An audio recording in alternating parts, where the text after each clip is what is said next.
Hi guys, welcome to my channel Lush Gardener. I hope you guys are fine and are safe. In today's video we are talking about another beautiful Echeveria cultivar called as Echeveria Prism. Now I'm not very sure if this is a natural variety or if this is a cultivar. I'm not very sure. There's not much information about it. Now whenever there is not much information about the parentage, it's usually considered as a cultivar because a lot of information is not being provided.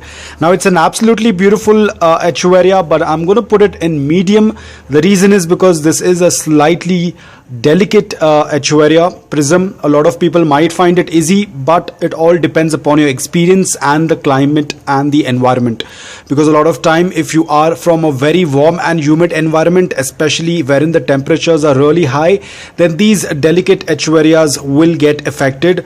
A lot of times when they are not able to bear the heat, they tend to go semi-dormant. Right now my Echeveria Prism is slightly dehydrated. You can see it's turned into a compact ball. Now this is because of less watering and more of sunlight. Now usually I prefer to keep them like this. I do not water them too much, but again this is too much of dehydration, so I will water it very soon. But ideally I prefer to keep them compact, because usually when you tend to water them and if there is too much of moisture in the air, then they tend to get rotted. So to be on the safer side, I keep them slightly underwatered every time. Now the soil has to remain the same what we use for our other succulents. It has to be loose, porous and well draining. Now if you already have this succulent and it's not getting colored, then you have to keep it in morning direct sunlight for 5 to 6 hours only after acclimating it. Now do not expose it to afternoon direct sunlight, especially if you're from a place wherein the summers are very harsh. It will burn the leaves. If direct afternoon sunlight is only the source of light for you, then you'll have to use a green shade cloth or something that can filter the light and then fall onto the succulent. As long as it's in the form of indirect light, it's absolutely fine. You can grow it in indirect bright light, but then the colors won't be very visible. Only when you expose it to morning direct sunlight, the colors are going to be very intense. Talking about dormancy, it is very soon going to get into its growing period because it belongs to the Echeveria genus. Summer is their growing period, winter is their dormant period. If you're a person who adds fertilizers, you can do it probably once in 2 months, because I would advise not to put too much of fertilizers for these delicate succulents. So you can give it probably a liquid based fertilizer once in 2 months.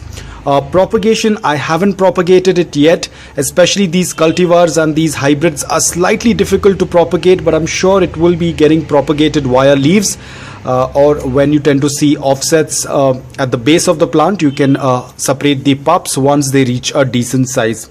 Stem cutting is not possible because they do not have a very evident stem. They are usually very compact. Unless they start getting stretched, that's when you will be able to see the stem. But otherwise, most of the Echeverias are very compact and very close to the ground. Pest attack is not much of an issue, but again, if you tend to have blooms, it will invite pest attack and aphids and mealybugs.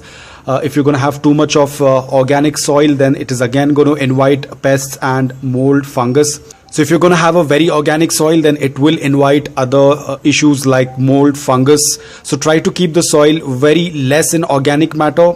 Keep it a very lean nutrient soil, and then that should not be much of a problem. So if you are a beginner, if you have a little bit of experience, then this should work out really well. Try to keep the soil as loose as possible and water only when the soil is completely bone dry. So if you're just starting off with succulents, if you do not have a lot of experience, then just wait to get the succulent. I know the succulent is very beautiful and you often tend to see the succulent being sold in the seller's website. But if you do not have a lot of experience, or if you do not have a proper setup, then just wait for some time.